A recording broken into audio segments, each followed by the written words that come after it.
월요 초토화 시간이죠.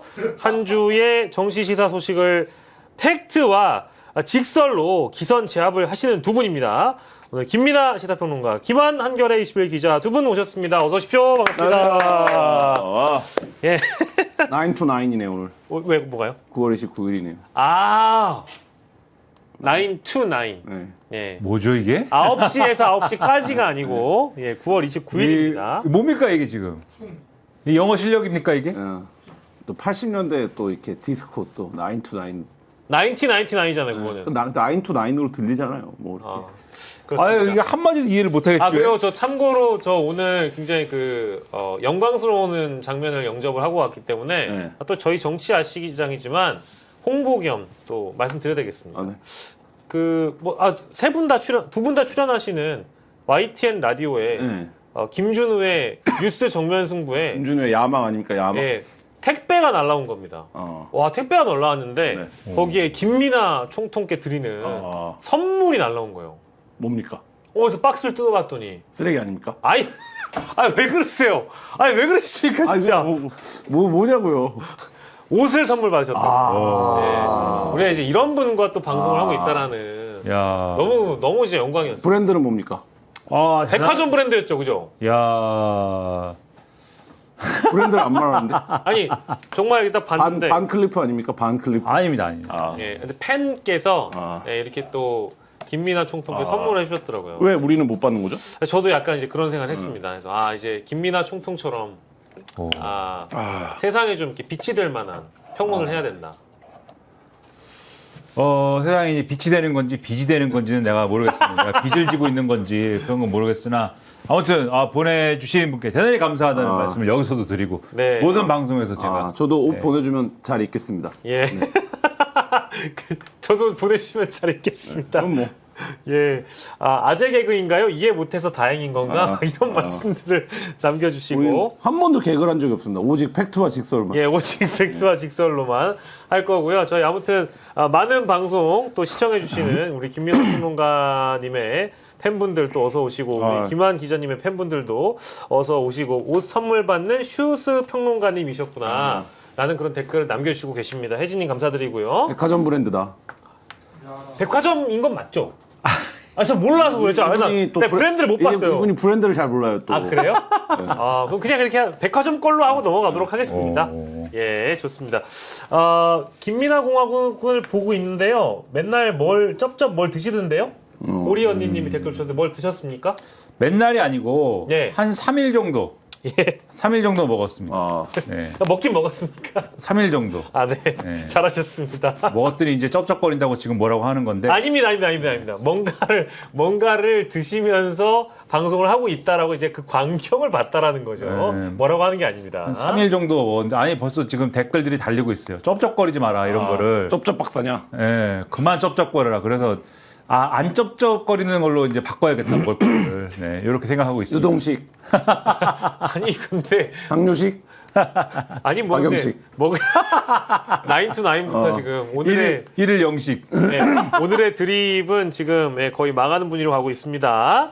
자, 오늘 지금 이 시각에 가장 뜨거운 뉴스는 정성호 법무부 장관이 임은정 동부지검장에게 정치적인 언행을 유의하라라면서 서신을 보냈다라는 뉴스가 단독 보도로 떠 있네요. SBS 쪽에서 보낸 걸 보면 고위공직자로서 정치적으로 해석될 수 있는 개인적 의견을 SNS에 게시하거나 공개적으로 발언하는 것은 그 자체로 바람직하지 않고 앞으로 정치적 중립성이나 업무의 공정성에 의심을 불러올 수 있는 언행에 유의하라라는 내용의 서신을 보냈다라고 밝혔다라고 하는데 임 검사장의 또 일선 검찰청 검사장으로서 모범을 보이고 본연의 임무에 충실할 것이라는 당부 내용도 포함됐다라고 합니다. 아니 동부지검장이 법무부 장관의 부하는 아니지 않습니까? 윤석열 기준에 따르면. 뭐예요 그러면? 윤석열 기준에 따르면 아니지 않습니까? 근데 뭐 보낼 수 있죠. 저도 그렇게 생각합니다. 서신이 무슨 예를 들면 너를 징계하게는 징계개시위원회가 징계 개시입니다 뭐 이런 것도 아니고 어쨌든 보기에 지금 법무부와 당과 정과 대가 관련된 논의들을 하고 있는 과정에서 뭐 임은정 검사장의 발언이 특정하게 휘발되고 막 발화를 일으키고 이런 것들이 네.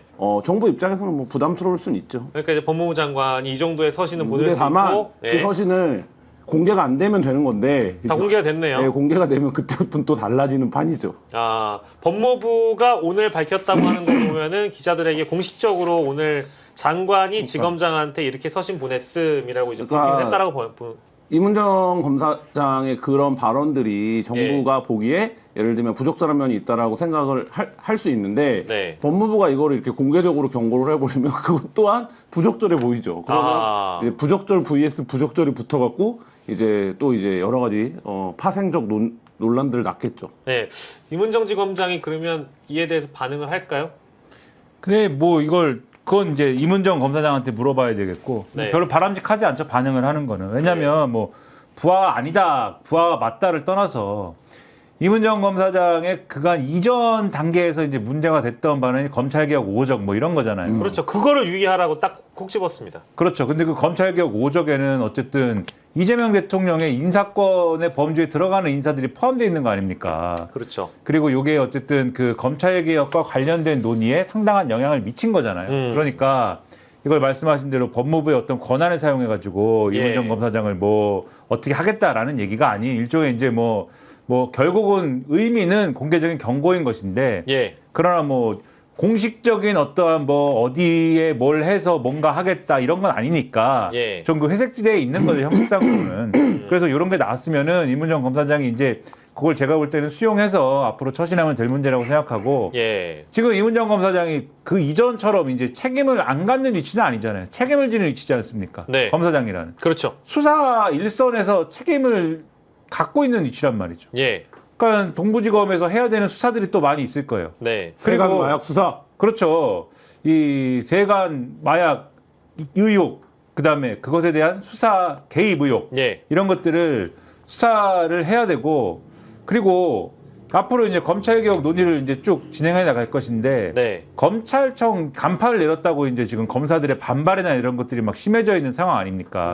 그럼 앞으로 해야 될 일은 이 검사들의 지금 여론이나 이런 것들을 다독여 가면서 검찰 지휘부가 뭐 다독이든지 아니면 뭐 윽박 지르든지 뭐든지 간에 아무튼 요거를 진압을 하면서 이걸 어떻게 새로운 이 수사 시스템으로 자연스럽게 옮겨갈 거냐에 대한 이 총력 집중을 해야 되는 거거든요. 여기에 역량을 투여해야 되는 건데 그 과정에서 사실 이문정 검사장처럼 의견이 굉장히 강한 이런 캐릭터가 또 예를 들면 검찰개혁 뭐 이렇게 지금 아무튼 1년간 논의를 해야 되는데 의견을 공개적인 방식으로 표출하고 이런 게 부담이 될 소지가 상당하지 않습니까? 이런 이 논쟁의 어떤 구도 속에서는 그런 것들을 반영한 어떤 법무부의 액션이 아니었을까 이렇게 생각을 하기 때문에 이문정 검사장이 이런 걸 많이 고려를 해서 앞으로 처신을 하고 행동하는 게 중요하다고 생각을 합니다. 뭐 더 이제 그러니까 확전이 되는 것도 웃긴 상황입니다만 확전되지 않게 이거는 이제 이문정 지검장이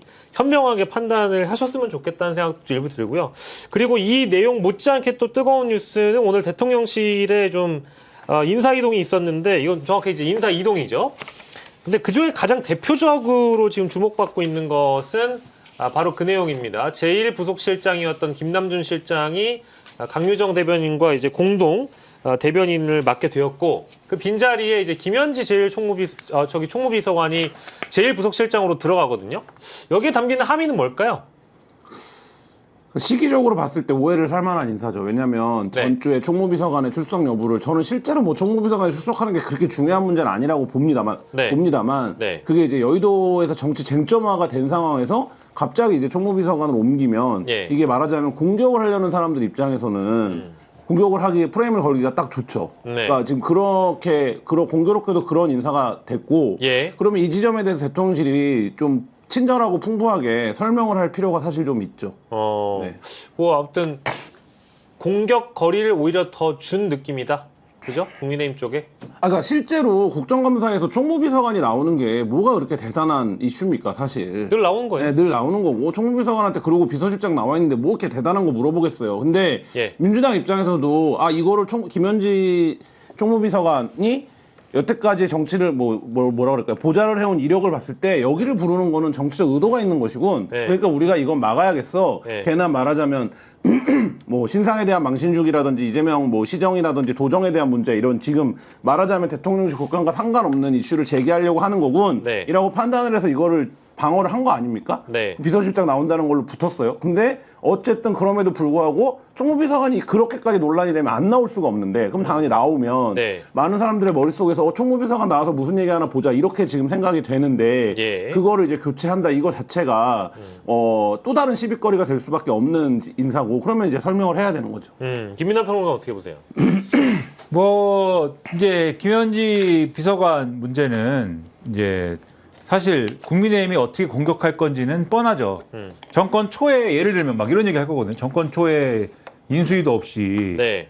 여러 가지 결정을 하고 인사 검증을 하고 이랬는데 네. 다 이 정권의 실세인 김현지 비서관이 한 거 아니냐. 네. 근데 거기서 뭐 예를 들면 인사 검증에 미비가 있었다든지 이런 걸 했는데 그런 일들이 있었는데 예. 다 김현지 책임 아니냐 이렇게 뭐 이런 것도 시작을 해가지고 네. 실세론으로 이제 갈 거고 실세가 좌지우지하는데 뭐 국정농단 아니냐 네. 갈 거고 뭐 이렇게 해가지고 이 김현지 비서관이라는 사람이 엄청난 이제 엄청난 음모를 꾸미고 이제 이렇게 갈 거잖아요. 네. 그런 건데 근데 그거는 잘 답을 하면 왜냐하면 국민의힘이 워낙 황당한 어떤 그런 공격을 하면은 그런 거야 뭐 왜 무슨 말씀하세요 이러면 끝나는 거잖아요. 예. 그러니까 제가 볼 때는 민주당이 이 부분에 대해서 굳이 이거를 증인 채택의 문제로 갖고 간 것이 제가 볼 때는 좀 패착이다라고 생각을 하고 예. 뭐 증인 채택이 됐든 뭐가 됐든 아무튼 나와서 얘기하겠다는데 왜 그러냐 이렇게 했으면 끝나는 얘기거든요. 그렇게 정리했어야 되는 문제라고 보고 인사는 뭐 인사야 할 수 있죠. 인사할 수 있는데 인사의 의미는 제가 볼 때는 김현지 비서관이 뭐 이 부속실장이 된다. 그거보다는 대변인의 방점이 찍혀 있는 것 같거든요. 네. 그냥 제가 이렇게 보면은 네. 강유정 대변인하고 김남준 이 부속실장이 대변인으로 간 거하고 공동 대변인 체제를 한다는 거 아닙니까? 그래서 연쇄 이동이 일어난 거잖아요. 네. 부속실장 자리가 비니까 네. 김현지 총무비서관을 이제 부속실장 자리로 보내고 그러면 총무비서관이 비니까 제2부속실장 윤기천 부속실장을 이제 네. 그 총무비서관으로 보내고 네. 이 부속실장은 당분간 빈채로 둔다 이거 아니에요. 그렇죠. 그러면 이 연속된 인사 이동의 시작은 대변인인 건데, 네. 그러니까 사실은 그것이 이제 이 인사의 의도인 것이고, 근데 말씀하신 대로 이 인사의 의도가 오해를 불러일으키는 방식이라면, 근데 요거는 민주당이 커트할 수가 있는 거거든요. 어떻게 됐든 네. 김현지 비서관이 총무비서관이든 뭐 부속실장이든 아니 뭐가 됐든 부르면 지금 대통령실 입장은 국회에서 정리해주면 나가겠다는 거잖아요. 그렇죠. 나가겠다는. 그러면 민주당이 이 부분은 국민의힘하고 정리해서 나오려고 할 테니까 그만해라 이러면 돼요. 네. 그래서 그렇게 풀면 이건 끝나는 문제다 말씀드리겠습니다. 네. 뭐 강유정 대변인이 이제 기자들과의 어떤 관계라고 해야 되나? 이런 게 혹시 한겨레 정치부 기자들 사이에서도 스킨십이 좀 뭐 약하다, 뭐 혹시 뭐 이런 평가도 들리는 건가요? 그렇다면? 모르겠습니다. 구체 평가까지는 모르겠는데 네네네. 지금 이 정부가 대언론 커뮤니케이션 하는 정도와 강도를 놓고 보면 네. 대변인 한 명으로 좀 부족하긴 해요.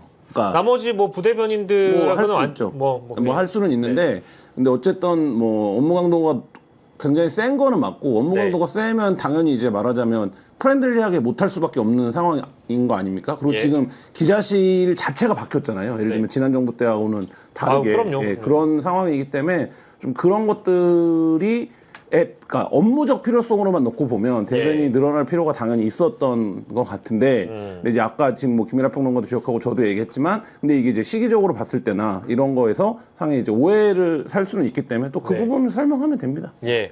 그러니까 이 프렌들리의 문제도 있는데, 네. 그러니까 강유정 대변인의 경우에는, 그러니까 이게 업무에 관련된 네. 이 로드가 많다 보니까 몇 가지 정무적인 판단에 이제 어떤 선우나 이런 것들이 우선순위나 이런 것들이 저렇게 하는 게 맞나 싶었던 장면들이 있어요. 그 첫째가 이제 이건 좀 된 얘기지만 부동산 정책 발표할 때 6월 달에 네. 그 이제 수도권에서 집 살려면 6억 대출까지밖에 안 되는 거 아닙니까? 근데 그거 발표할 때 그 정도 사실 하려면은 근데 대통령실에서 오케이 하지 않으면 발표 못 하잖아요. 네. 이제부터 대출은 6억이다. 네. 그 상상 가능한 얘기가 아니지 않습니까? 네. 물론 저 같은 사람은 6억을 대출을 해주든 얼마를 해주든 뭐 다 상관없습니다. 나는 상관없어요, 어차피. 예. 예? 이렇게 세상을 자기 중심으로 판단하기 있게 없깁니까? 아이고 하여튼 간에 난 상관없어요. 예? 아니 최소한 뭐 LTV가 뭐 40%든 50%든 6억을 대출에 최대 땡길 수 있으면 상관없어요. 네. 하지만 네. 지금 뭐 마용성에 가야 되는 분들, 마용성 아파트에 가셔야 되는 분들은 뭐 큰일 아닙니까? 이런 것들이 네. 그럴 거 아니에요. 그러니까는 그 정도 충격을 줄 정도의 이 대출 규제라고 하면은 대통령실 손을 거쳤어야 되는 건데 예. 당연히 거쳤을 것이고.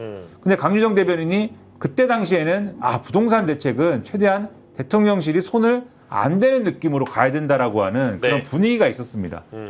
왜냐하면 부동산 정책을 너무 강하게 이렇게 해버리면, 강하게 예. 손을 대버리면 나중에 어떤 방식으로든 간에 정권에 부담이 걸린다. 그런 분위기가 있었어요. 그래서 예. 강유정 대변인이 여기에 대해서 그건 대통령실 대책이 아니다라고 얘기를 하면서 이게 좀 혼선이 있었어요. 근데 요거는 사실 근데 기본적으로 정무적 판단의 문제인 거거든요. 그렇죠. 그래서 이런 문제를 노출한 적이 있고 최근에는 조희대 대법원장 사퇴론과 관련돼서 추미애 이제 법사위원장이 예. 페이스북에 올린 글 조희대 사퇴해라 예. 라고 하는 그 글에 대해서 기자가 물어봤습니다. 예. 일단 물어봤어요. 그러면 보통 대통령실에서 그 직전까지 어떤 일이 있었냐면 예. 이게 대통령실하고 당하고 엇박자가 나고 원팀이 안 된다. 네. 그리고 그 직전에 모아가지고 악수도 하고 그랬단 말이에요. 예.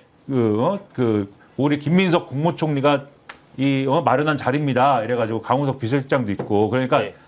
원팀이 중요하다. 이 생각을 하고 있는데 추미애 법사위원장이 글을 올리니까 그러면 이거에 대해서 어떻게 생각하냐라고 기자가 물었을 때 저희는 아니에요. 얘기하기가 뭐 했는지 원칙적 공감합니다라는 취지의 말이 들어간 물론 요거를 말을 좀 늘려서 보면은 꼭 그런 건 아닌데 맥락상으로는 뭐 그렇죠. 이제, 그런 지적이 나오는 거에 대해서 조희대 대법원장도 한번 생각해 봐야 된다라는 점에 대해서 원칙적으로 공감 이거는 얘기였는데 그러나 어쨌든 예. 원칙적 공감이라는 워딩이 나오니까 예. 그럼 보도가 이제 다 어떻게 나옵니까? 그러면 조희대 사퇴에 원칙적으로 공감하라는 거 이렇게 나오잖아요. 그렇죠. 그러니까 이런 것들이 대변인으로서 로드가 이제 많이 걸리다 보니까 이런 게 툭툭 튀어나오는 거거든요. 네. 그러면 이제 대통령 입장에서 어떻게 생각을 하느냐. 네. 이런 거는 보완을 해줘야겠다라고 생각할 수밖에 없는 거 아닙니까? 예. 그리고 최대한 이런 부분은 대통령하고 가까운 사람을 대변인으로 보내가지고 메꿔야겠다. 예. 이런 판단을 지금 했다고 볼 수 있는 거거든요. 예. 그래서 이제 시작된 이 문제다, 사실은. 그렇습니다. 김남준 이제 대변인 그리고 김현지 비서관 이제 뭐 이 두 사람이야 뭐 성남 경기 라인이라고 분류되는 분들이고 이재명 대통령하고 지금 거의 30년 제가 알기로는 김현지 비서관이 좀 더 오래된 걸로 알고 있는데 아무튼 30년을 이제 함께 하신 분들이라고 보면 될 거라서 공동 대변인 체제가 또 어떻게 돌아갈지 저희가 지켜보고 자, 한강버스 오세훈 시장의 한강버스는 어제 이제 중단 발표가 있었고요. 오늘 정오쯤이었나요? 제 기억으로는 정오 정도의 기사가 많이 나왔는데 오세훈 시장이 사과를 했습니다. 이제 시민 여러분들께 입장을 안 밝힐 수가 없다라면서 너무 송구스럽다라고 입장을 밝혔는데 이 한강버스 자체가 너무 시민들에게 냉정한 평가를 받다 보니까 이 정도의 전시행정과 과시행정을 할 거였으면은 좀 제대로 하지 그랬냐라는 비판 속에 의외의 인물들이 좀 등장하고 있습니다. 경제 유튜버 슈카라고 혹시 두 분은 아시나 모르겠어요. 알죠. 예, 들어는 봤죠. 유튜버를 그분이 잘 모릅니다. 슈퍼카요? 아니에요. 슈카라는 분이 있어요. 근데 슈퍼카인가? 이분이 한강버스 홍보도 했었고 서울시 결혼 토크 콘서트 뭐 이런 데도 참석하는가 봐요. 그래서 서울시 행정을 이제 밀어주는 역할을 하는 홍보대사격으로 활동을 하시는 모양인데 이분이 되게 합리적인 그런 경제평론가이자 경제 전문가로 이제 자리매김을 한 걸로 제가 알고 있거든요. 근데 뭔가 이 한강버스나 이런 게 수지 타산 경제평론가나 경제 전문가들이 이거 계산기 두드려봐도 이게 답이 없는 사업이라는 게 다 알면서도 왜 이렇게까지 홍보를 하느냐라고 해서 비판을 받고 있는 모양이에요. 그러니까 이분이 네티즌들의 미움을 사기 시작한 게 그 990원 소금빵 때부터 아닙니까? 그건 사실이죠. 네, 그러니까 이분이 그 전까지는 그냥 뭐 경제방송 열심히 하는 300만 넘는 구독자 가진 우리 유튜브에서 이렇게 경제 얘기 쉽게 하는 사람도 있구나 이런 거였고 고선의 연장선에서만 놓고 보면 뭐 서울 정보도 받을 수 있고 이분도 비즈니스 하는 사람인데 네. 그렇게 보여지는데 이 사람이 이제 자기의 경제방송에서 말하자면 경제의 원리나 메커니즘과는 전혀 다른 네. 팝업을 열어서 990원 소금빵을 팔겠다라고 나서면서 이게 뭐냐 슈카는 뭐냐 이렇게 됐는데 그 후에 보니까 이 양반이 서울시 한강버스 홍보도 했어. 서울시 토크 콘서트에도 참석했어. 이러니까 이제 어떤 정치적인 색깔을 띠는 사람처럼 됐고, 예. 그 다음에 지금 이제 나오는 거는 그 한강버스가 이렇게까지 엉망진창일 줄 몰랐는데, 지금 뭐 엉망진창인 거 아닙니까? 예. 배를 왜 버스라고 부릅니까? 그거 장명부터 엉망진창인데. 한강배라고 해야지, 한강배. 하여튼 그런 상황에서 이제 논란이 어쨌든 겹쳐진 상황이죠. 예, 근데 이번에 그 어제 유튜브 생방송에서 WHO 로고하고 고 노무현 전 대통령을 합성한 사진을 내보냈는데 이게 그 무슨 일베 사이트에서 제작된 거가 뒤늦게 드러났던 모양이에요. 설상가상이 된 건데 이런 거는 충분히 검증을 할 수 있지 않았을까요? 이거 좀 안타까운 일인데. 아니, 잘도 찾아와요, 이거를. 아니, WTO 로고, WTO래. WHO 로고가 필요하면 그 공식 사이트에 가면 있지 않습니까? 그렇죠. 근데 어디서 이걸. 구글 이미지 검색을 하는 게 문제예요. 그러니까 어디서 이거 갖고 와가지고 이거를 여기서 띄울 때 여기서 띄워갖고 이런 일이 일어납니까? 이게 뭐예요 도대체?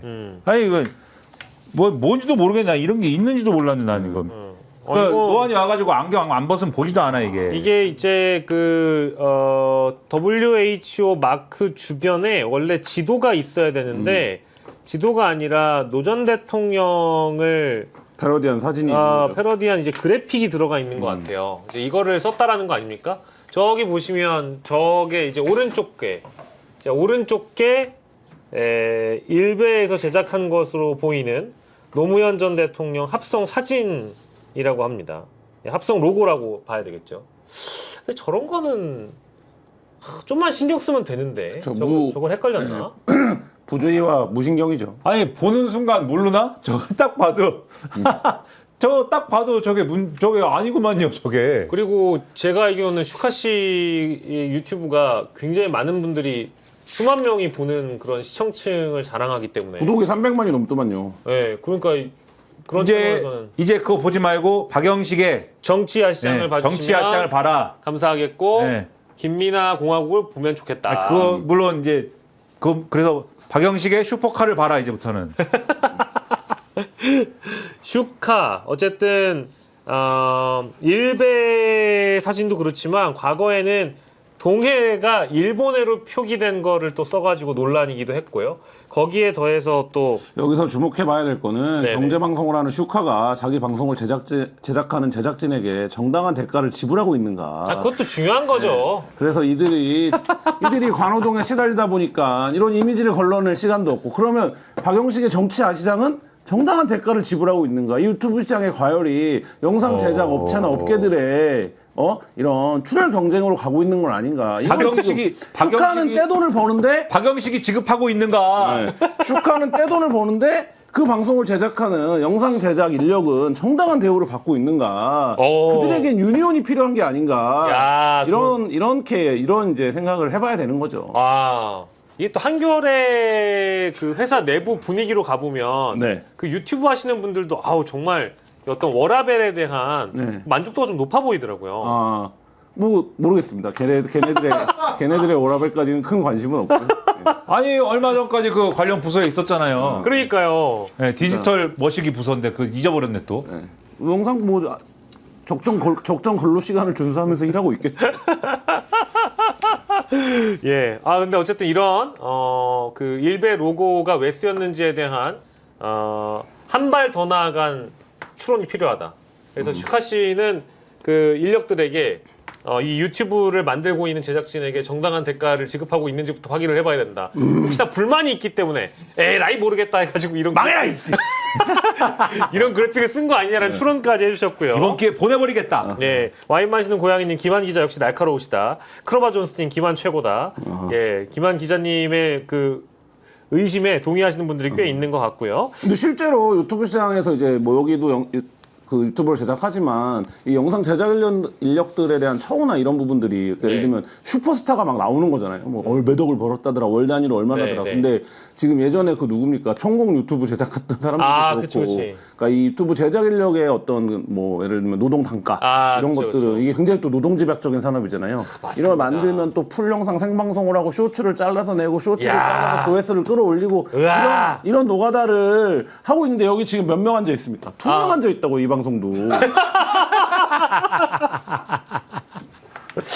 저희 좋습니다. 저희 뭐 여기 사장이 박영식이에요? 저는 사장 아니죠. 사장 아니에요? 사장 바지 사장이에요? 저 바지도 아닙니다. 저는 어디까지나 그냥 그 홍보대사일 뿐입니다. 홍보대사로 활동하고 있습니다. 진짜 사장 나와라! 사장님 저쪽에 있습니다. 그래요. 슈카 얘기까지 해봤고 오늘 근데 충격적인 얘기들이 너무 많아가지고 요거 다루는데 정신이 없어요. 자, 일단은 한준호 민주당 최고위원이 오늘 그 녹취를 하나 풀었는데 이게 뉴스타파 보도가 기반이거든요. 네, 나왔던 녹취죠. 근데 좀 충격적이긴 하네요. 김정재 의원이 국민의힘 의원이 이철규 2024년 1월이죠. 이 시기가 아마 제 기억으로는 그럴 겁니다. 그때 당시에 이철규 공관위원에게 단수 공천을 해달라고 요청을 하는 내용이고요. 경선을 하면 보통 A 캠프가 B 캠프를 그러니까 뒤지고 있는 캠프에 대한 인수 조건을 거는데 3억에서 5억 매수하면은 이제 뭐 단일화 해주겠다라는 방식입니다. 포기하겠다 뭐 그런 방식이죠. 근데 이게 일상화돼 있다라고 얘기를 하고 만약에 걸리면 우리 당이 망한다 이런 언급도 들어가 있어요. 그리고 다른 후보가 저한테 5억을 요구하기도 했다라고 김정재 본인이 이철규한테 얘기를 합니다. 이거는 수사사안 아닙니까? 수사해야죠. 수사 필요하고 기본적으로 뭐 이런 구조죠. 여기가 국민의힘이 어쨌든 짝대기 꽂으면 되는 땅들이잖아요. 그러니까 캠프별로 우리가 지더라도 우리가 5%는 갖고 있잖아. 우리가 뭐 10%는 갖고 있잖아. 이거에 따른 일종의 권리금 제도가 있다는 거예요. 그러니까 그 얘기를 폭로한 거고. 권리금. 공공원이 그런 얘기 하는 거 아닙니까? 그래서 명태균 게이트 한참 할 때 뭐 추경호 20억 뭐 이런 얘기가 나왔는데 녹취도 나왔죠. 추경호가 20억 어쩌고저쩌고 했다. 근데 이제 그게 왜 그러는 겁니까? 그런 돈들이 그래 20억 주고 군수 되면 그 20억 회수 가능해. 후보만 되면 우리가 다 할 수 있잖아. 근데 후보 되기가 어려우니까 이제 그런 일이 벌어진 건데 이거를 김정재가 누굽니까? 통일교로부터 돈을 받았다는 의혹을 사고 있는 도당위원장 아닙니까? 근데 이 도당위원장인 이 현역 의원이 이런 얘기를 이제 말하자면 당시에 공관위원이자 친윤 핵심인 의원과 했다라는 이 통화는 굉장히 좀 놀랍고 충격적인 지금 바로 수사를 시작해도 되는 뭐 그런 워딩이죠.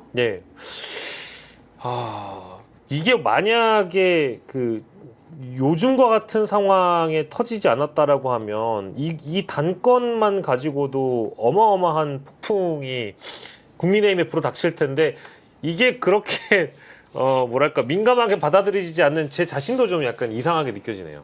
이런 일들이 당연히 있을 것 같다라는 게 첫 번째인 거고, 두 번째로는 국민의힘이나 이제 과거 정부 여당 쪽에서 벌어진 일이 이제 더 이상 신기하지가 않다. 그래서 대중들한테 주는 타격이 좀 덜할 것 같기도 하거든요. 어떻게 생각하십니까? 지금 많은 분들이 집중력이 다 흐트러져 있습니다. 그쵸. 그래가지고 뉴스의 집중력을 어디에 둬야 될지 몰라가지고 막 떠나버리고 이랬는데 이게 잘 생각해 보시면은 이철규 이 공관위원 잘 돌이켜 보시면은 이 총선 때 기자회견을 해가지고 비례대표 이제 그 국회의원 공천과 관련해가지고 난리를 칩니다. 이게 왜 이 특정인들이 왜 이 비례대표 공천을 망치느냐 뭐 이런 식이에요. 근데 그게 특정인이 망친 게 아니고 자신들이 하고 싶은 공천이 있었는데 한동훈들이 이거를 못하게 한다 뭐 그런 거에서 이제 충돌이 일어난 거 아닙니까? 무슨 얘기를 하려고 그러는 거냐면 이 총선 단수 공천으로 정리를 해주는 주체가 누구예요? 이철규가 정리를 해주는 겁니까 이거? 그 위로 가야지. 그렇죠. 윤석열, 김건희가 정리를 해줘야 되는 거예요, 이거는. 윤석열 그 말들이 많네. 윤석열, 김건희가 정리해주는 공천인 겁니다, 이거는 기본적으로. 그래서 김정재 씨는 지금 누구한테 요구하고 있는 거냐? 이철규를 통해서 그 윗선에 요구를 하고 있는 거죠.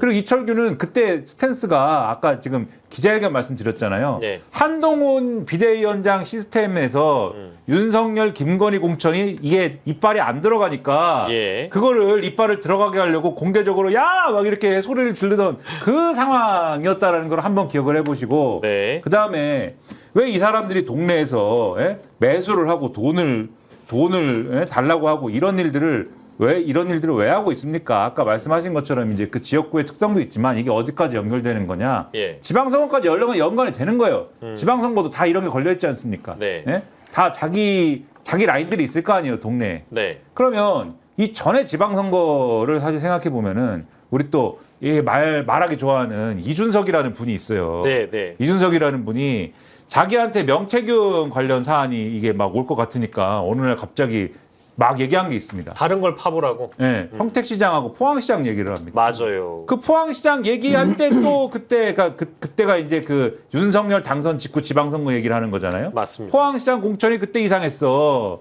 평택시장 공천이 이상했어. 이렇게 얘기할 때 그 포항시장 공천에 누가 그러면 관여했을까? 그런 생각 같이 해보면은 이게 사실 스토리가 윤석열, 김건희를 정점으로 한 지방선거부터 총선까지 이어지는 공천 스토리에 하나의 이게 서사가 있는 거다, 이게. 예. 그래서 이거를 당연히, 그러면은 명태균 얘기 나올 때 이미, 네. 수사를 막 하고 이랬어야 될 문제인 것이죠. 예. 그러니까 김건희 특검이나 이런 쪽으로 가야 되는 문제라고 지금 생각이 되는 거 아닙니까? 기자님, 근데 이거 네. 통화 녹취는 네. 뭐 추정컨대 어디로부터 흘러나왔을까요? 둘 중에 한 명이겠죠. 둘 중에 한 명이겠죠, 당연히. 네, 네. 근데 누구겠습니까? 김정재 쪽이겠죠. 김정재 쪽이요? 네, 네. 김정재가 무슨 이득을 보자고 이거를 풀어줘? 통화 녹음이라는 게 파일 형태로 존재하기 시작하면 돌 수 있는 거 아닙니까? 예. 내가 뭐 이철규랑 통화를 이렇게 했었다. 예. 뭐 이럴 수도 있고, 뭐 그 경로는 정확하게 모르겠으나 어쨌든 뭐 상대방일 수도 있고, 예. 뭐 내가 3억을 받기로 했는데 김정재가 돈을 안 줘서 못 받은 사람일 수도 있고, 예. 뭐 등등등 뭐 그 경로 요새 통화 녹음은 사실 둘 사이에 오간 거지만 경로 파악하기는 사실 굉장히 어려워. 왜냐면 이 통화 녹음을 막 돌리기도 하고 뭐 예. 이런 과정들이 있기 때문에. 처음에 어쨌든 출발점은 김정재 쪽이었을 것이다. 그렇죠. 그럴 수밖에 없잖아요. 예를 들면 이철규와 김정재 통화인데 이철규가 녹음하진 않았을 거고 김정재가 녹음을 했을 텐데 뭐 그런 거 아닐까요? 아니면 이철규가 녹음해서 그거를 본인의 윗선에 갖다 줬다가 거기서 리크가 됐을 수도 있고. 수사 과정 중에 이게 확보됐을 가능성은 없는 건가요? 둘 다 지금 수사 선상은 아니기 때문에, 그러니까 수사 과정 중에 파악이 됐더라도 예. 결국에는 김정재 아니면 이철규 쪽에서 시작될 수밖에 없는 거잖아요. 예. 그럼 어떤 수사를 하다가 이게 뭐 다른 사람의 폰에서 발견됐을 수도 있는데 예. 결과적으로는 어쨌든 이 공천에서 이런 복마전이 있었다라는 거를 누군가가 김정재가 설명하려고 했겠죠. 뭐 그 과정이지 않을까 싶습니다. 예, 이건 진짜 제가 보기에도 이 사건 굉장히 심각한 사건이고 어마어마한 녹취라고 생각을 하고, 근데 원래 이렇게 선거할 때는 돈이 몇억 단위로 오고 가나 보죠? 되는 선거면 그럴 수 있죠. 되는 선거면. 여긴 되는 판이잖아요. 무조건 되는 판이죠. 무조건 되는 판이니까 이 정도로 들어간다. 네. 야, 신기하네요. 자, 그리고 왜냐면 이게 지금 대한민국 선거 구조를 좀 이해할 필요가 있는데 네. 국회의원이 되면 그 다음에 누굴 공천합니까? 국회의원 되면 누굴 공천하냐고? 네, 자기 지역에 나오는 지방선거 출마자들을 그쵸. 공천하는 거예요. 네네네. 그러면 이 구조가 층층이 있다고 사실 봐야 되는 거죠. 그러니까 이걸 못 건드리는 거예요, 사실. 그러니까 이거를 한 지역구라도 건드리기 시작하면 예. 그 지역에서 벌어졌던 그 국회의원이 당선 전후로 시작을 해서 앞뒤 선거, 그 다음에 이 국회의원이 공천에 영향을 미칠 수 있는 선거까지를 다 들여다봐야 되는데, 예. 그러면 그 대구시장 하다가 하와이 갔다 오신 분이 맨날 얘기하는 것처럼 예. 정당 해산 사유가 나온다니까요. 자, 갈수록 심각해지고 있는 국민의힘이고요. 국민의힘 지도부가 인천을 방문한 자리에서 이런 얘기가 나옵니다. 또 이게 참 오늘 아까 MBN 관련된 이슈도 있어가지고 이분도 이제 MBN 출신이시죠? 예, 과거에 저와 함께 같은 회사에서 있었던 분입니다. 이분도 공채 개그맨 출신인가요?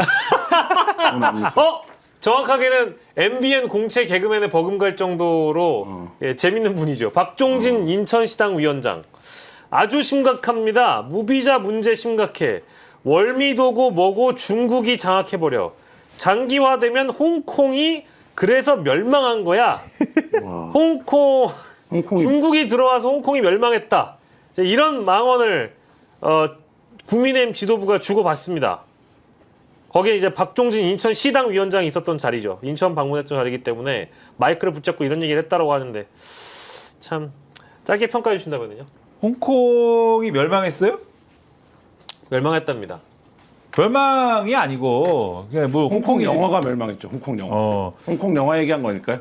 홍콩이 중국에 반환된 이후에 홍콩 체제가 이제 중국에 의해서 예. 왜곡되고 중국에서 장악이 되고 뭐 이러긴 했죠. 그래서 네. 홍콩에 이제 우산혁명 이런 게 짓밟히고 이런 불행한 일이 있었죠. 홍콩 민주화가 그래서 이 망가지고 이런 일이 있었지만 홍콩이 멸망했다. 그걸 이렇게 표현하면 홍콩 민주화 시위에 동참하고 싶은 마음 아닐까요? 그렇게 얘기를 하면 되는데 예를 들면 그게 아니 뭐 멸망했냐고요. 홍콩이 그래서 지도에서 없어졌냐고요. 그러니까 좀 이상하고 그다음에 이 홍콩의 멸망에 버금가는 일들이 지금 중국인 무비자 관광이 시작되면서 일어난다고 주장을 하는데 우리는 무비자 관광 안 갑니까? 한국인들은?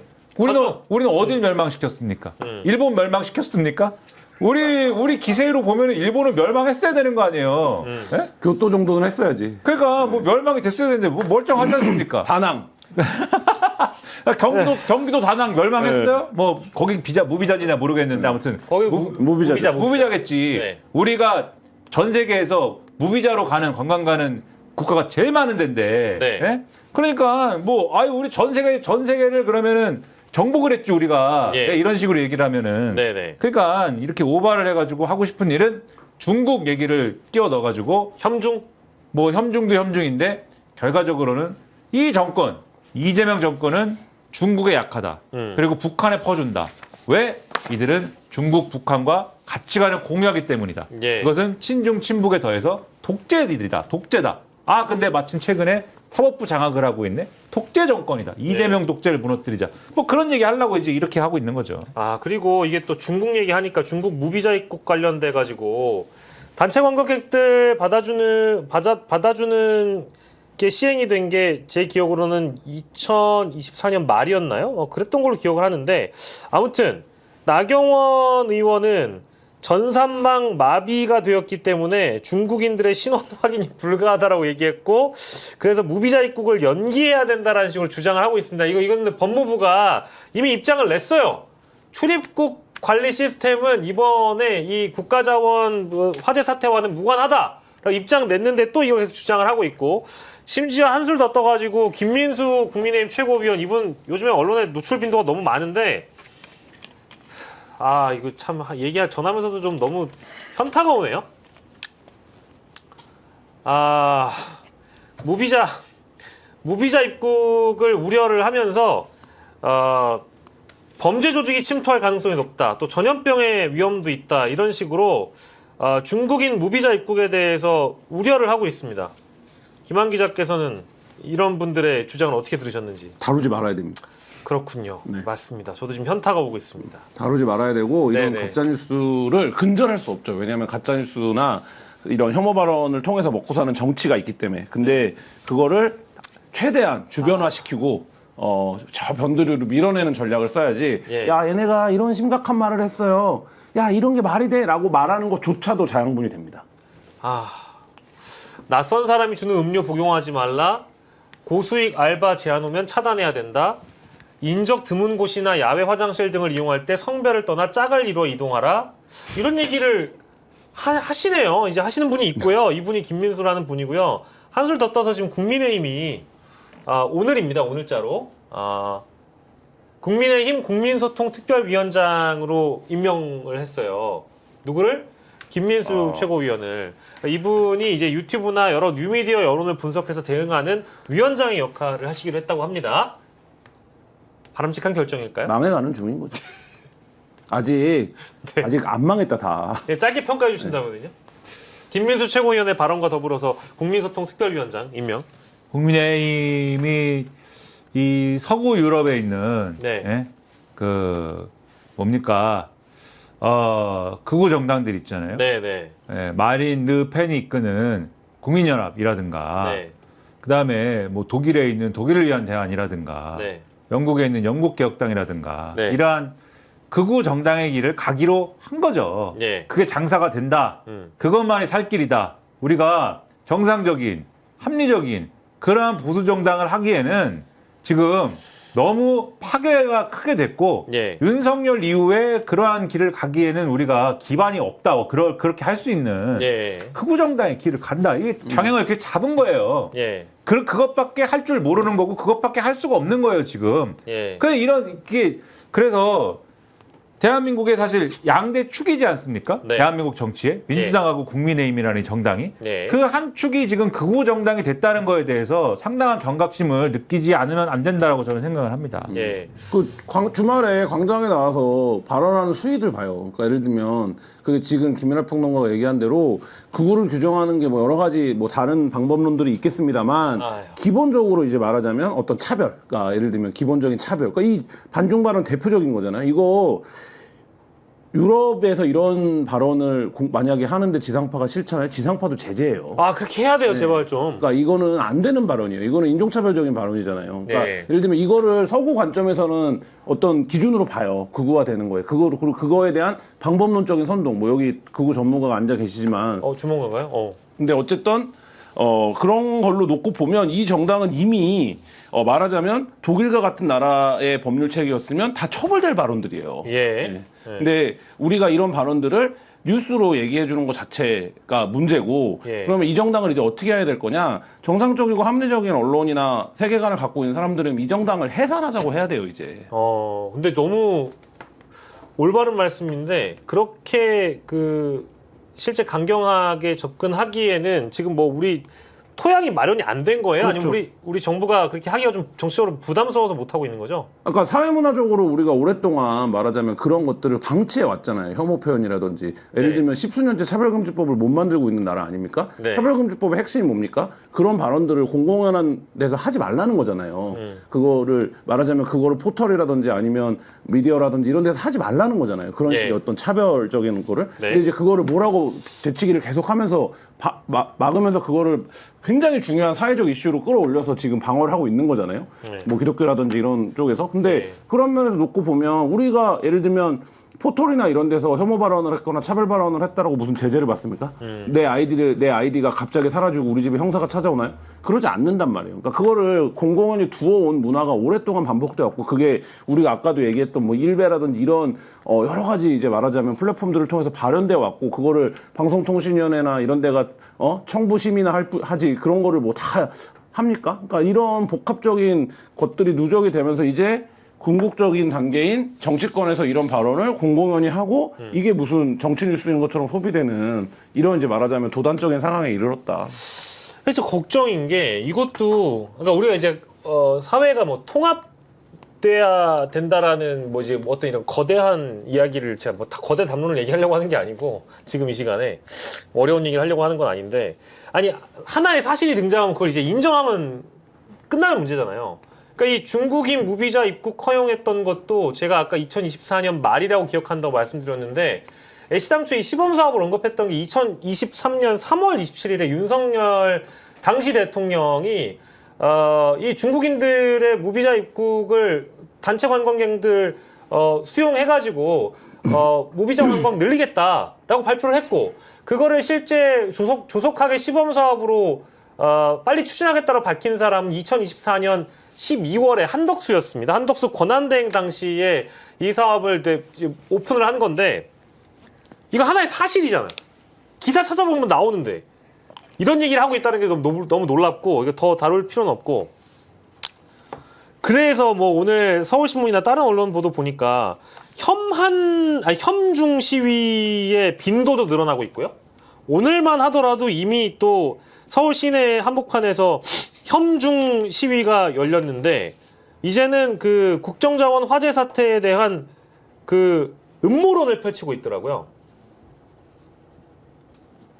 이거를 공감하실 분들이 안 생길 것 같은데 왜냐하면 집회라는 것도 좀 어느 정도 시민들이 공감을 해줘야 이게 동력이 붙지 않나요? 중국과 관련된 막 정당 현수막 같은 것들이 붙은 지가 꽤 됐잖아요. 참 이해가 안 되네요. 네, 그런 상황이고 근데 이게 이제 대부분의 사람들이 얼토당토 아는 소리라고 하지만 어쨌든 이 토대를 바탕으로 해서 자라나는 이걸 숙주로 해서 자라나는 사람들이 있겠죠. 세력들이. 그러니까 그거를 지금 제1야당이라고 하는 국민의 100명이 넘는 의석수를 갖고 있는 정당이 예. 거기 지금 아까 김민하 평론가 얘기한 것처럼 거기에 기생해서 우리가 어쨌든 생존을 도모해보자 이런 판단으로 나아간 예. 이런 어떤 정치적 선택 이 자체를 심판하는 거 말고는 사실 이거를 해소할 수 있는 방법 이들을 계속 이렇게 나가겠죠. 왜냐하면 이게 당장에 여기서 기생해서 이거를 숙주로 기생해서 살아가는 게 본인들에게는 다른 선택의 생존의 뭐보다 훨씬 손쉬운 방법이니까. 근데 그럼 나경원 같은 경우에는 나경원 의원은 중신이잖아요. 오선 의원인데 뭐 이 정도쯤이면은 좀 선을 그어야 되는 거 아닙니까? 근데 왜 이러는 거예요? 아니 이거 이러기로 한 거예요. 이러기로 했습니다. 그러니까 뭐 선을 긋기로 한 게 아니고 이렇게 살기로 했습니다. 박영식의 정치화시장 왜 하냐고 물어보면 뭐라고 대답할 겁니까? 난 이렇게 하기로 했다밖에 없지 않습니까? 어딜 나가려고 네? 이러는 거예요? 나경원 의원이 서울시장 나가려고 이런 선택을 하는 건 너무 좀 바보 같은 선택이잖아요. 이렇게 살기로 한 겁니다. 이렇게 살기로 한 거고. 자, 이게 그래서 포퓰리즘이라는 것의 특성인데 아까 무슨 뭐 윤석열 정권에서 이게 뭐 시작한 거고 다 필요 없어요. 다 필요 없고. 안 들어요? 필요 없어요? 그런 사실관계를 확인하는 거는 필요 없습니다. 그런 뭐 수밀관하게 자 이건 이렇고 저렇고 필요 없습니다. 그런 건 필요 없고 자 우리가 상정하는 지지층이 예. 중국인들을 막는 걸 원한다. 예. 예? 언제나 원해왔어. 언제부터 원해왔냐면 코로나19 때도 원했어요. 코로나19 때 뭐라고 계속 얘기했습니까? 중국인 입국을 막아야 된다. 국민의힘 했잖아요. 네. 우한 폐렴이라고 불러야 한다. 왜 우한 폐렴이라고 안 부르냐? 했잖아요, 이거. 맞아요. 계속 해왔어요, 이 사람들이. 계속 해왔는데 중요한 거는 그렇게 했는데 이게 안 먹힌다. 실패했다. 예. 이렇게 평가를 스스로 할 수 있는 모먼트가 있었어야 됐는데 그 반대입니다. 네. 이게 처음엔 안 먹혔는데 네. 5년 내내 하니까 먹히더라. 이걸 이 사람들은 학습한 사람들이에요. 5년 내내 하니까 어떻게 먹혔습니까? 윤석열로 정권을 바꿨잖아요. 효능감이 있다. 그래서 할 수 있다. 그래서 지금은 외면받을 수 있어요. 네. 지금은 사람들이 당연히 윤석열 탄핵되고 이거 뭐 분위기 안 좋은데 장애 집회나 하고 거기서 예. 뭐 중국 얘기나 하고 누가 관심 갖습니까? 물론 그 소수의 극우적인 지지층은 관심을 갖죠. 예. 그리고 근데 비웃을 거 아닙니까? 다 아유 지금 뭐야 저거 윤석열하고 선거야지 이런 얘기하는 분들이 얼마나 많습니까? 하지만 예. 5년 내내 하면 된다라고 생각하는 거예요 지금. 근데 윤석열 때랑은 좀 또 다른데 제가 생각하기에는 이런 식으로 선거 저는 지방선거 때까지 할 거라고 봅니다. 그래요? 예. 지방선거 결과가 아마 나와야 그래서 보수의 어떤 재편이 이루어져야 이 주장이 사이드로 밀리지 그때까지는 지금 별다른 콘텐츠가 없어요. 그러니까 때릴 수 있는 게 없잖아요. 그러니까 장동 대표 나와서 연설하는 거 봐요. 그게 무슨 정당 대표 연설입니까? 근데 지금 그런 수준으로 끌고 가고 있는 거잖아요. 그러니까 김민하 평론가 말대로 일단 당분간 이렇게 하기로 한 거죠. 그렇죠. 그러니까 그 문재인 정권 때부터 계속 이렇게 온 게 윤석열 정권 때도 보통 이 정당들이 집권하면은 이런 태도를 버리거든요. 버려야죠. 네. 계속 했어요. 윤석열 정권 때. 맞아요. 예? 윤석열이 계엄 선포하고 왜 선포했다고 그랬습니까? 북한하고 중국 때문에 선포했대잖아요. 한마디로 얘기해서. 예? 반국가 세력과 주권 침탈 세력 때문에 선포했대잖아요. 네. 이렇게 우기지 않습니까? 네. 그 우겨대는 일을 계속 했어요. 그러다 보니까는 이제 이거 외에 다른 정치는 이 사람들 제가 볼 때는 잊어버렸습니다. 거의. 그 지금도 이제 하는 겁니다. 그러면 제가 볼 때는 지방선거 때 누구나 두들겨 맞기 전까지는 다 계획이 있어요. 그 계획대로 가는데 지방선거 때 두들겨 맞겠죠? 예. 그러면 두들겨 맞은 다음에 정신 차리고 야 이제 우리 착하게 살자. 예. 착하게 사는 척을 좀 하겠지만 그러나 이것밖에 어차피 몰라요. 또 이렇게 갈 겁니다. 계속. 예. 포기하지 않고 이런 길을 갈 것이고 또 두 분 말씀 중에 생각해보니까 뭐 나경원 서울시장 선거 그러니까 인물로 저희가 지금 좁히기에는 아직 시기가 좀 많이 남아있긴 한데 나경원 의원 이러는 걸 보니까 이제는 당권에 관심이 있는가 보다 이런 생각이 잠깐 들었고 또 다른 망언입니다. 근데 그 전에 우리 햄스트님께서 김민하 평론가를 칭하기를 행복하지 않은 쿼카 같다라는 표현을 주셨어요. 쿼카는 굉장히 그 귀여운 네, 동물을 뜻하거든요. 쿼카요? 쿼카. 슈퍼카와 쿼카입니까? 쿼카는 나중에 한번 찾아보시는 게 좋은 표현 같습니다. 행복하지 않은데? 우리 나이에 귀여운 영포티 되기가 쉽지 않거든요. 행복하지 않은데? 뭔가 좀 이제 그 평론에 지금 역설적인 평론에 지금 논조가 굉장히 좀 세게 들어가니까 행복하게 좀 해주세요 여기서 좀 행복한 주제를 할 줄 알아야지. 많은 출연료와 많은 선물, 죄송합니다. 많은 배려. 예, 배려는 충분히 할 수 있습니다. 자, 뭐 잘 안 되나 봐. 지난주엔 밥도 줬는데.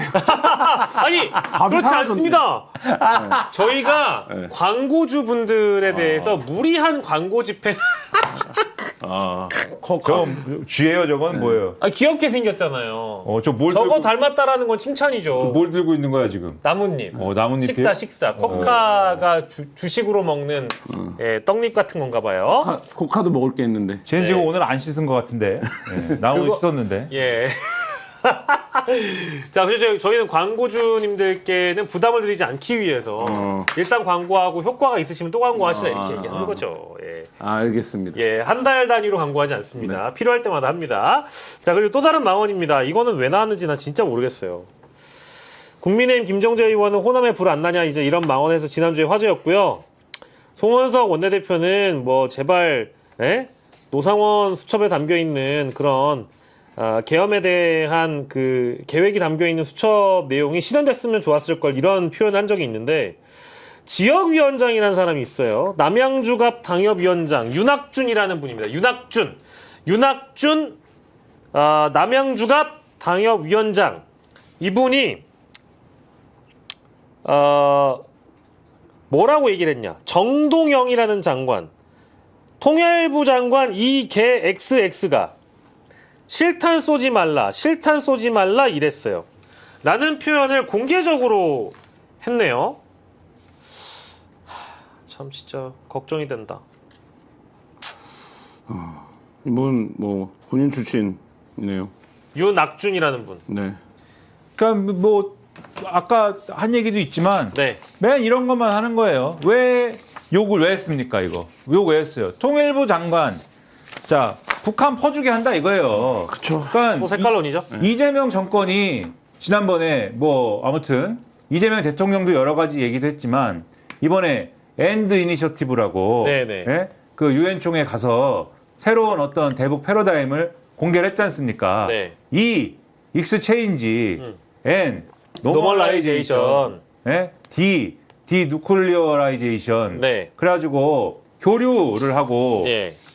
그다음에 관계 정상화를 하고 그다음 비핵화를 한다. 예. 뭐 다 있잖아요. 좋은 얘기가. 근데 지금 보수에서 시비 거는 거는 네. 자 비핵화가 앞이야 아니면 교류가 앞이야 이렇게 가는 거거든요. 네. 근데 여기에 대해서 이 위성락 안보실장은 아이 그건 앞뒤가 없는 거야. 그냥 다 같이 있는 거야. 좋은 얘기가 있는 거지. 예. 이렇게 설명했지만 정재원 통일부 장관은 교류와 관계 정상화가 앞이지. 비핵화는 마지막이지. 이렇게 얘기했거든요. 예. 그러니까 이걸 가지고 퍼주기부터 하자는 거구나. 비핵화는 뒤로 밀어놓자는 거구나. 예. 이 얘기를 보수 담론이 하기 시작했어요. 그러니까 예. 역시 이재명 정권은 문재인 정권, 김대중 정권, 노무현 정권처럼 북한 퍼주기 하는 정권이다. 이걸 하는 거거든요. 예. 그럼 이제 이런 사람도 아까 군 출신이라고 하셨잖아요. 예. 저는 뭐 사실 확인 안 해봤는데 네. 군에서 맨날 군에서 뭐 합니까 주로? 그 뭐 쏴 죽여야 되고 뭐 이런 거 하잖아요. 북한 어떻게 해야 되고 예. 뭐 맞기 전에 때려야 되고 뭐 이런 거 주로 그런 생각하시는 분들이지 않습니까? 예. 그런 분들이 이런 얘기를 들었을 때 어떻게 됩니까? 그런 논리로 나올 거 아니에요. 이 배신자들이다. 예. 그러니까 욕하는 거거든요 지금. 이분은 예?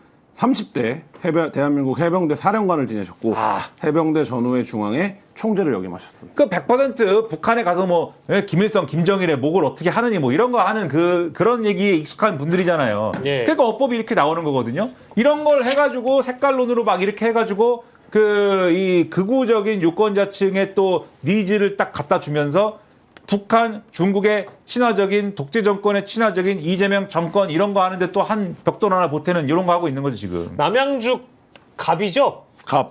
갑이면은 최민희 의원 지역구죠.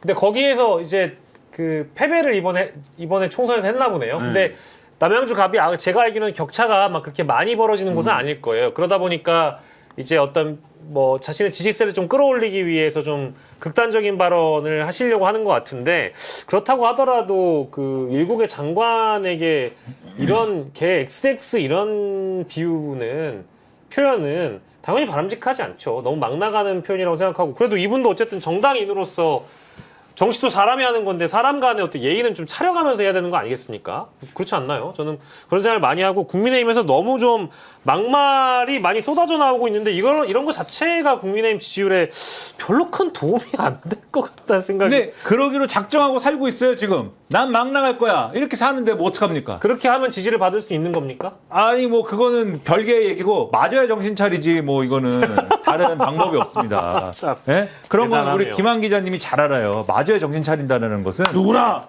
네? 계획이 다 있다. 네? 처 맞기 전까지는. 맞기 전까지는 네. 계획이 다 있다. 네, 전 세계에서 가장 많이 때려보신 형님이 하신 말이죠. 예. 형님이 때리다가 안 되면 귀도 물고. 마이크 타이슨의 유명한 표현이죠. 윤학준 남양주 갑 당협위원장의 정동영 개 XXX라는 발언에 대해서는 최민희 의원도 정치권을 떠나라라는 그런 요구를 했습니다. 이분은 과거에 윤석열 전 대통령 탄핵에 반대하는 국민의힘 원외위원장 명단에 이름을 올리기도 했습니다. 원외위원장 중에 또 따로 또 이제 그 보도가 된 분들이 있는데 그 중에 한 명이라는 거죠. 그렇게 말씀드리고요. 참 지금 저희가 말씀드린 순간 중요한 대본에 있는 그 망원 스토리들은 얼추 소개를 좀 드렸는데요. 지금 이 시각에 쏟아지고 있는 다양한 단독 보도들은 저희가 또 이 시간에 또 해결을 해드리고 있는데요. JTBC가 이원모 전 비서관의 아내 특검이 이제 압수수색도 하고 조사를 하는 걸로 제가 알고 있는데 오늘 조사하지 않았어요? 조사했죠. 네. 예. 이원모 전 비서관이 이제 그 나토신 씨라고 해가지고 그 전용기에 탑승했던 분이잖아요. 근데 거기가 이제 자생한방병원의 찬여. 차녀, 네. 차녀죠. 예. 이사장의 차녀인 걸로 알고 있습니다. 근데 일단 한겨레 보도고, 한겨레 단독 보도부터 먼저 얘기하면 지금 막 나온 건데 장현은 기자의 보도를 보면은요, 이원모 처가 건물, 즉 자생 한방병원 목동 건물에 대통령직 인수위의 인사검증팀이 사무실을 얻어서 운영을 했다. 요 보도가 일단 나왔어요. 이 건물에 인사검증팀이 설치가 됐고 당시에 이원모 전 비서관과 주진우 당시 인사검증팀장이 출입을 하면서 인사 관련 업무를 진행을 했다라는 겁니다. 그러니까 이제 정권과 아주 이 자생한방병원이 밀착돼 있다라는 뭐 이거 계약을 실제 어떻게 됐는지는 좀 들여다봐야 되겠죠. 요게 이제 하나 정식 임대차 계약을 맺었다라고 자생 쪽에서 해명을 했다라고는 하는데 그거는 일단 들여다봐야 되고. 처남이 처남입니까? 사위가 나란 일 하는데 그 이사장님이 재산이 얼마인 줄 알아요? 그 뭐 사무실 하나 뭐 그냥 나란 일 하는데 사위 들여갖고 이거 혼테크라고 불리는 결혼 아닙니까? 통상의 시세에 따라서 임대료를 지급받았다라고 자생 쪽은 얘기를 했지만 이거 만약에 공짜로 했으면 뇌물이죠. 뇌물의 소지가 있다. 이제 요거 하나가 있는 것이고 요거 하나만 지금 튀어나온 게 아니고 JTBC 쪽 보도를 보니까 어마어마한 게 막 튀어나오고 있네요. 대선 직전에 자생 차녀 신모 씨, 동일 인물입니다. 나토 신모 씨가 대선 직전에 125억의 비자금을 조성한 정황을 특검이 포착을 했다. 요 보도가 지금 막 나왔습니다. 근데 그 방식이라는 게 가족끼리 돈을 빌려주는 방식이라고 해요. 그 회사 청산한 거랑 다른 얘기예요? 청산한 거랑 동일한 얘기인 것 같아요. 네, 동일한 얘기예요. 맞아요. 그래서 2020년 1월에 자생 한방병원 일가가 소유한 회사들끼리 35억 원을 빌려줍니다.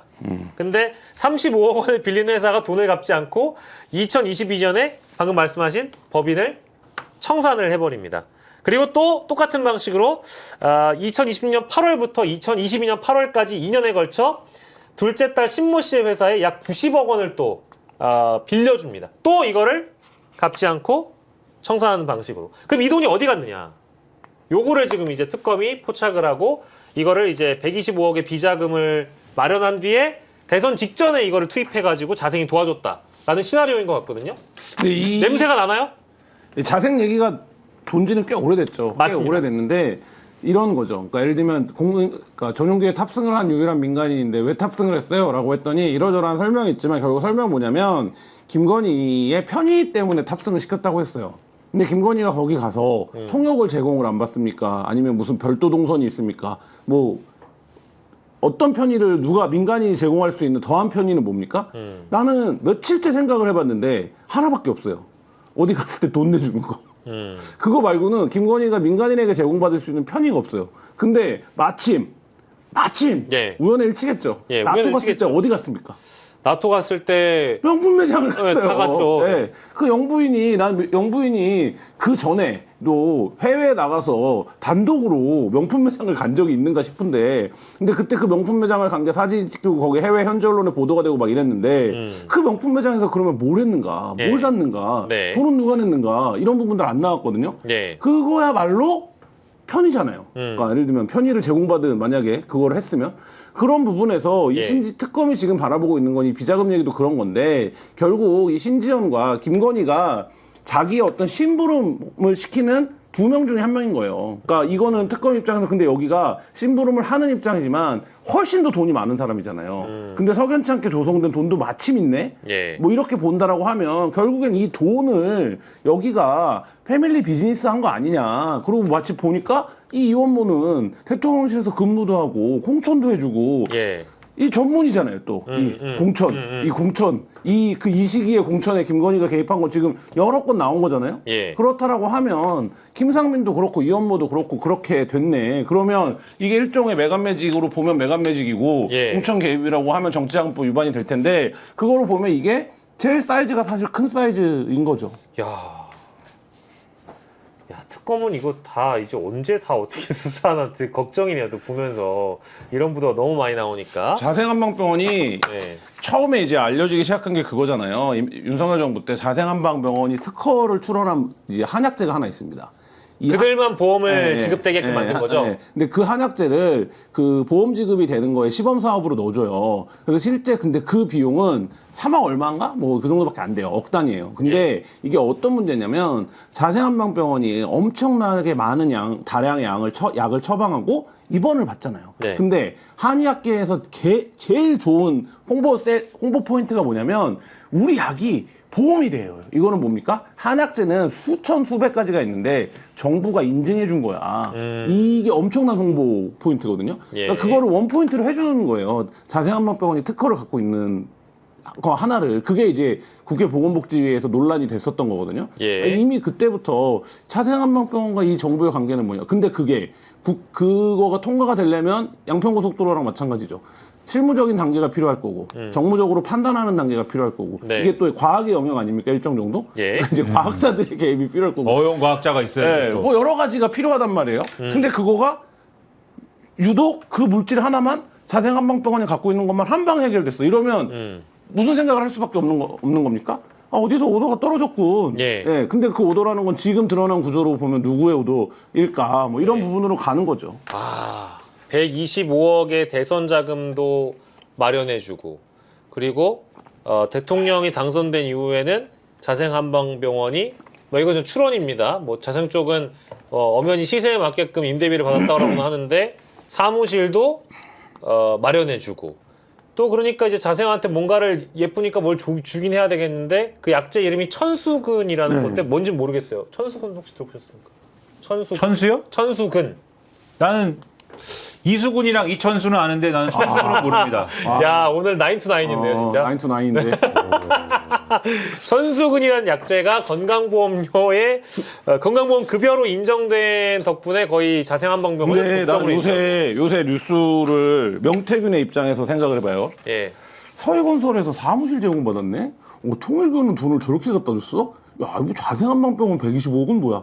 근데 내 여론조사 값은 왜 안 준 거야? 야, 그러네요. 알면서 그래. 네. 진짜 그러네요. 날 지방 사람이라 무시한 건가? 알면서 그래. 아니, 대신에 지금 수사를 거의 안 받고 있잖아요, 명태균은. 맞습니다. 네. 맞습니다. 진짜 이해 안 되는 거예요. 그러니까 그때 선거를 어떻게 치른 거야 도대체? 야, 그래서 지금 여러분들 이 보도가 하나가 있고요. 또 다른 결은 요즘에 JTBC하고 MBC는 특검 쪽에서 뭘 많이 잘 봤나 봐요. 뭐 이렇게 물론 한겨레도 굉장히 많이 하지만 이것도 뭐냐, 통일교 쪽에서 이제 수사를 방해하기 위한 목적의 움직임이 포착이 됐다라는 거예요. 통일교에서 에이펙 정상회의에 맞춰서 경주에 해외 신도들을 모으려는 움직임이 포착됐답니다. 수천 명의 젊은이들이 경주 전체를 덮는 것을 우리가 노리자. 트럼프와 한학자의 사진을 흔들면서 트럼프를 맞이하자라는 이 통일교 미국 협회장의 설교 영상을 JTBC가 확보를 해가지고 시진핑이나 트럼프나 여러 지도자들이 10월에 에이펙을 방문할 때 어머니 만약 수백 수천 명의 젊은이들이 모아서 트럼프 사진을 들고 어머니 사진과 성조기를 흔들며 트럼프를 환영하면 어떻게 되겠느냐라고 하면서 전 세계 청년 신도들을 모아야 한다라고 주장을 했다랍니다. 근데 이게 실제 이제 가능할지 대한민국의 공권력을 우습게 보면 안 됩니다. 2005년도인가 4년도에 제가 부산에서 무슨 뭐 이름이 뭐죠? 그것도 에이펙이었죠. 그것도 에이펙이었어요? 에이펙 할 때 이제 반대 시위를 하러 갔었는데 컨테이너 나오고 이랬겠죠. 컨테이너 아마. 나오고 진공 상태로 만들어버려요. 오. 그 한 줌의 시위대 때문에 예를 들면 예. 세계에서 엄청나게 많은 정상이 없기 때문에 안보나 의전 순위가 굉장히 높고 근데 거기다 대고 만약에 그런 행위를 한다. 그러면 여기 이제 SWAT 조끼 입으신 분들이 있어요. 이 조끼 입으신 분들이 이마에다가 레이저 쏴서 이렇게 그런 상황으로 가요. 그러니까 이게 대한민국의 공권력을 우습게 보면 안 된다. 아마 그게 사전에만 정보가 입수돼도 경주는 출입 IC 진출입로부터 진공 상태가 됩니다. 아 그러면 뭐 이미 이런 정보가 보도가 된 상황에서는 에이펙 걱정은 안 해도 돼요 그러면? 아니 그리고 통일교 차원에서 제가 소화도 안 될 거라고 봅니다. 왜냐하면 그럼요. 저 사람이 제가 볼 때는 아부성 발언이야. 내가 볼 땐 저거는. 그냥 미국 협회장인데 진짜 정말 그냥 미국 사람이에요. 네. 그러니까 윗선에 자기와 연결돼 있는 윗선에 대한 충성 발언인 거지. 저거 실제로 저거 못한다고 봅니다. 왜냐하면 이 한학자 체제의 통일교가 왜 무리를 했습니까? 윤석열한테 빌붙어가지고 왜 이거를 뭔가를 해보려고 왜 메콩 피스파크 이런 거 왜 하려고 했습니까? 사실 그동안 이 가세가 기울어서 그런 거거든요. 가세가 왜 기울었습니까? 문선명 이후에 내분 일어나서 기운 거잖아요.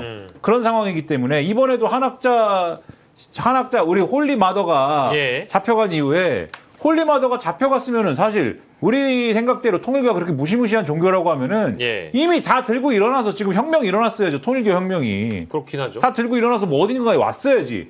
조용하잖아요. 조용하고 내부에서는 사퇴해 뭐 이런 거 하고 있지 않습니까? 지금 홀리마도 잡혀갈 동안 뭐 한 거야? 지도부 사퇴해 뭐 이런 거 하잖아요. 그래서 몇 명은 지금 제가 사퇴할게요 뭐 이러고 지금 그 문씨 아들들이 모여가지고 자 이제 누구 체제로 갈 거야 뭐 이런 거 하잖아요. 지금 비대위 꾸릴 거야 뭐 이러잖아요 지금. 그러니까 이런 체제에서는 지금 저런 얘기들이 현실화되기가 어렵다. 저는 약간 분위기로 보면 그 홀리 마더라고 불리는 위상에 비하면 통일교가 재빠르게 태세 전환을 하고 있는 모양새다. 그래요? 오히려? 알겠습니다. 큰 걱정을 되도록이면 하지 않겠고요. 일단은 지금 통일교 차원에서도 이런 조치를 취하려고 하고 있다. 지금 단독 보도가 또 JTBC로부터 나왔기 때문에 소개해드렸고 2005년 부산 에이펙의 경험담을 또 우리 김한 기자님이 공유를 해주셨기 때문에 큰 걱정하지 않으셔도 된다라고 저희는 뭐 믿고 있겠습니다. 대한민국 공권력을 우습게 보지 말라. 이 말씀을 드립니다. 당해본 사람이 하는 얘기니까 믿으세요. 크게 당했기 때문에. 근데 그때는 왜 가신 거예요? 계기로 갔죠. 그러니까 왜 계기였어요? 반대 시위. 뭘 반대? 반세계화. 그러니까 세계화에 반대를 한 거죠. 아니 그러니까 신자유주의 반대. 2005년에? 그렇죠. 정말 딱 그거였어요? 넘어가세요. 그땐 낭만이 있던 시대예요. 왜 그러세요? 그런 낭만이 있었어요. 알겠습니다. 그렇게 답 없는 반대도 하고 그런 것이 다 이 세상 돌아가는 이치입니다. 아니 저도 뭐 그때 그 시기가 기억이 나긴 하는데. 다운 WTO. 오. 야. 홍님께서는 저는 에이펙 시위를 또 막으러 갔었습니다라고 하는 거 보니까 아마도 그때 당시엔 군복무 중이셨나요? 막 그런 말씀 좀 여쭙고 싶네요. 좋습니다.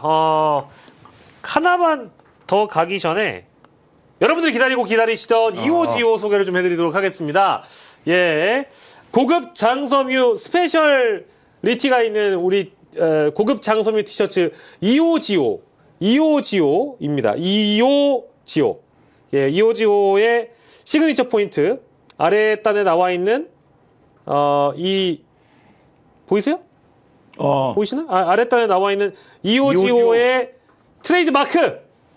2호지호의 네임택이 딱하니 달려있죠. 하단 로고부터 확인해 주시고요. 역시 고급 장섬유를 이용해서 우리가 만들었습니다. 부드럽고 변형 적은 원단 그대로 여러분들께 소개를 해드리고요. 오프라인 매장 판매가는 35,900원입니다만은 25,900원에 10,000원을 할인해가지고 여러분들께 특가로 드리고 있습니다. 저희가 반소매를 완판하고 긴 소매로 또 왔고, 물론 반소매를 원하시는 분들은 구매할 수 있습니다. 참고해 주시고요. 그리고 늘 소개해드립니다만은 들어와 주세요. 들어와 주세요. 이 튼튼한 이중 박음질. 쫀쫀하다. 쫀쫀하다는 것들 말씀드리고, 요 이중 박음질. 여기가 아주 뭐 한오라기가 그냥 튀어나오지 않은 튼튼한 재봉 기술. 이오지오만의 기술입니다. 두 켤레를 사실 때 배송 메시지에다가 정치야 시장 사랑해요 이런 거 남겨주시면 저희가 양말 한 켤레도 선물로 드리고 있습니다. 결정은 지금 하시면 되겠고요. 예, 뭐 무리하게 저희가 사달라고 사실 요청드리고 싶지는 않습니다. 근데 한 번쯤 가보셔가지고 여러분들 이런 색상 저런 색상 있다 이렇게 한번 확인을 해보시고, 이제 추석이죠. 추석 명절이라는 말씀 좀 더불어 드리면서, 예, 가족과 지인과 이오지오와 함께 사랑과 우정을 나누시면 좋겠습니다. 사랑과 우정의 이오지오. 사랑과 우정의 이오지오. 예, 정치야 시장은 고품격 프리미엄 티셔츠 브랜드 이오지오와 함께합니다. 많은 분들 좀 관심 가주셔서 대단히 감사드리고, 자, 고급 장섬유는 여러분들 잘 늘어나지 않습니다. 잘 상해지 않습니다. 그 빨래비누로 빨아도 올이 나가지 않는다고 하고요. 건조기 돌려도 괜찮습니다. 자, 이렇게 말씀드리고요. 마지막으로는 빵진숙 얘기 하나만 하고 마무리하겠습니다. 마지막 있어요? 근데 이진숙이 헌법소원을 한다는데 요즘에 헌법소원이 유행인가 봐요. 다들 헌법소원 한다고 그러는데 헌법소원은 원래 본인이 이 법률적으로 위헌인 사안에 대해서 제기하는 게 헌법소원이라고 제가 알고 있는데 무슨 검찰 동호회도 헌법소원 한다고 그러고 이진숙도 헌법소원 한다고 그러고 헌법소원이 유행인 시대인가 봐요. 근데 소원이 많은가 보죠. 뭐 이게 되겠습니까? 소원수리. 이게 되겠어요, 근데? 그거는 이제 법률가한테 물어봐야 될 것 같은데. 저희는 법률가가 없기 때문에 그냥 해설이라도 해주세요. 네, 법률로서는 사실 모르겠습니다. 네, 그 법률로는 모르겠는데. 네. 근데 이게 이런 건 있어요. 그 지금 이제 방통위를 지금 방미통위로 바꾼 거 아닙니까? 네. 그렇죠? 방미통위로 바꾸고 방미통위로 바꿨기 때문에 이진숙 씨는 이제 더 이상 여기 없어도 됩니다. 요 논리로 이제 지금 입법을 한 것인데. 네. 근데 사실 이 반론이 있어요. 사실 지금 방미통위로 간 거에 들어가 있는 여러 가지 핵심들은 네. 방통위법을 그냥 개정했어도 된다. 네. 방미통위를 새롭게 만들 필요까지는 없었던 거 아니냐. 그 방미통위를 새롭게 만들려고 하는 거는 사실 이진숙을 겨냥한 일종의 이 위인 설관이 아니고 위인 폐관 아니냐 이게 그런 얘기를 하는 거거든요. 예. 근데 여기에 대해서 방어 논리가 네. 지금까지는 제가 볼 때는 네. 민주당 쪽에서 좀 빈약합니다. 그러니까 원래 방어 논리를 갖고 있는데 쫙 준비가 되어 있는데 얘기를 지금 안 해준 건지 예. 아니면은 실제로 좀 빈약한 건 잘 모르겠으나 네. 그래서 이런 부분들을 만약에 잘 말해주면은 다시 한번 생각을 해볼 것 같은데 이런 부분들이 좀 빈약한 측면이 있어서 그래서 이런 거를 강하게 주장할 것 같아요. 이 법은 결국은 이 네. 법은 네. 이진숙 씨가 볼 때는 나의 어쨌든 지위 박탈을 위해서 그러니까 이런 것을 겨냥해서 만든 법이다 이 주장을 할 건데 그래서 제가 이게 뭐 법으로 가면 뭐 어떻게 될지 그건 내가 모르겠다. 그래서 요거는 이제 법 전문가한테 한번 물어봐야 될 것 같고. 네네. 근데 그러면 여론의 차원, 네. 여론의 차원은 국민들이 그러면 이걸 보면서 야 이게 지금 집권 여당하고 집권 여당이 집권 세력하고 집권 여당이 이게 무리하다. 이진숙이라는 권한을 가진 방통위원장이 있는데 네. 이 사람 자르자고 이렇게까지 법을 만드는 게 말이 되냐라고 하는 논리에 그렇지 이게 이재명 정권이 독재야 이렇게 갈 거냐 네. 그렇게 안 되는 게 애초에 뭐 빵진숙인 문제도 있습니다만 빵의 네. 문제도 있습니다만은 윤석열 정권에서 방통위가 뭐였습니까? 이런 개판이 없어요. 개판을 치고 이 방송통신위원회라는 조직을 이렇게까지 웃긴 조직으로 만든 사례가 없습니다. 윤석열 정권 이전에. 네. 이명박도 이렇게 안 했고 박근혜도 이렇게는 안 했어요.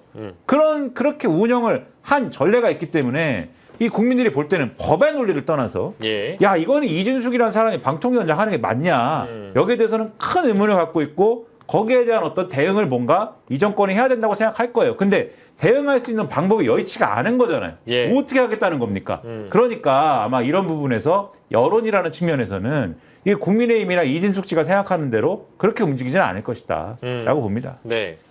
김환 기자께서는 어떻게 보십니까? 이게 뭐 이제 표적, 뭐 자기 자신을 이제 찍어내려고 했다, 표적 입법이다, 뭐 이런 얘기도. 이준석은 그렇게 주장할 텐데 어쨌든 이게 이 법을 개정한 취지에 대한에서 합리성이 있어요. 그러니까 설명할 수 있어요, 국회가. 그러니까 예를 들면 뭐 미디어 환경이 변화했고, 그 다음에 이제 뭐 방통위 관련해서 많이 하는 얘기입니다만 뭐 지능과 규제의 기능을 다 갖고 있는데 뭐 이런 부분들에서 충분히 설명할 수 있는 논리가 있고, 그 다음 지금 얘기하신 것처럼 이전에 방통위가 합의제 기구로서의 위상과 정체성을 갖고 있었는데 네. 그렇게 운영되지 않아서 이거를 말하자면 개정의 필요성이 있었다. 그러니까 그 개정의 필요성 자체가 이준석이 유일하게 비벼볼 만한 거죠. 그게 그 개정의 필요성이 나를 아웃시키려고 했던 거 아니야? 라고 하는데 저는 뭐 그런 면에서 이준석의 발언에, 그러니까 이준석 입장에서는 주장할 바가 일부 있겠으나 네. 뭐 그거 자체를 거스를 문제는 아니다. 라고 보여집니다. 네, 알겠습니다. 아, 이진숙 방통위원장의 현재 그 빵 관련된 빵진숙 사태 관련된 사건은 현재 검찰로 송치가 된 상황이라고 하고, 그리고 뭐 그간 이제 우리 평론가님 말씀 주신 대로 윤석열 정부에서 방통위를 사실상 형해화했다라고 하는 평가가 좀 뒤따르고 있죠. 뭐 2인 체제로 의결했던 것들이 건건이 지금 그 다 헌법소원이라는 게 결국엔 이준석이 그 결과가 나올 때쯤이면 이준석은 그 일과 상관없는 일을 하고 있을 거기 때문에 예. 예, 이준석 입장에서 별로, 예를 들면 본인의 정치 투쟁의 이제 실효성은 별로 없죠. 그러니까요. 뭐 그리고 뭐 그 직무가 정지된 상황에서도 유튜버 나가가지고 뭐 이미 정치적 중립 위반이다 이런 평가들도 이재명 정부 초반에 달렸습니다만은 그 일도 좀 옛날 일이 됐네요.